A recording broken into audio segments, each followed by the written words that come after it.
कांदा बटाटा आणि मसाला मार्केटच्या विकासाबाबत तसेच पीएमसी तसेच विकासकाच्या निवडीच्या वादाबाबत बेलापूर मतदारसंघाच्या आमदार मंदा म्हात्रे यांची एपीएमसीचे सभापती प्रभू पाटील आणि सचिव डॉक्टर पीएल खंडागळे यांच्यासोबत बैठक झाली। गेल्या कित्येक वर्षांपासून एपीएमसी बाजार समितीचा पुनर्विकास रखडला असून दिवसेंदिवस या इमारती आणखी जीर्ण झाल्यात व त्या मोडकळीस देखील आल्या आहेत।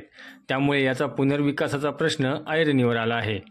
तसेच यावेळी विकासक कोण असावा, त्याच्या कामाचा दर्जा उत्कृष्ट आहे का, तसेच तो या कामासाठी पात्र आहे की नाही, या सर्व गोष्टींचा विचार करून पीएमसी नेमावी असे आमदार मंदा म्हात्रे यांनी सांगितले।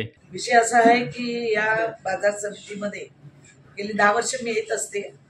रिडेव्हलपमेंट हा विषय चालूच असतो, एफएसएचा विषय चालू असतो आणि आताच नवीन अध्यक्ष आलेले पाटील साहेब यांची भेट घ्यायची होती। सर्व डायरेक्टरांची चर्चा करून पुढची 4 महिनेच आहे ते पाटील साहेबांकडे।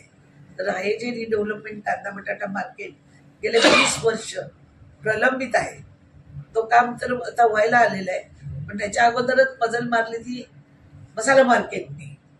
मसाला मार्केटमध्ये पीएमसी कोणाची नेमले, काय नेमले, विकासक बरोबर आहे की नाही, ते सगळं विचारण्यासाठी आणि माहिती घेण्यासाठी मी आली होती आणि अध्यक्षांनी सगळ्यांना सांगितलं हे काम लवकरात लवकर झालं पाहिजे। मला तर असं वाटतं की या महिन्यामध्ये कांदा बटाटा मार्केटचा संपूर्ण प्रोजेक्ट हा जर क्लिअर झाला तर लवकरात लवकर डेव्हलपमेंट सुरू होईल आणि विकासच चांगला नेमणं फार गरजेचं असतं। शेवटी अर्धवट काम सोडून जाणं गरजेचं नाही।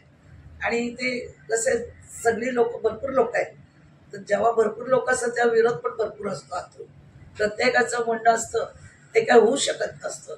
त्याच्यामुळे 19-20 करून विकासक नेमून काम लवकर व्हावं आणि जे मसाला मार्केटचं कोण पीएमसी वगैरे आहे, कोण विकासक आहे, तर ते आता भेटले नाहीत। ते भेटल्यावर विचारून ते मला सांगितल्याशिवाय, इथले लोकप्रतिनिधी माहिती दिल्याशिवाय पुढचं काम करू नये।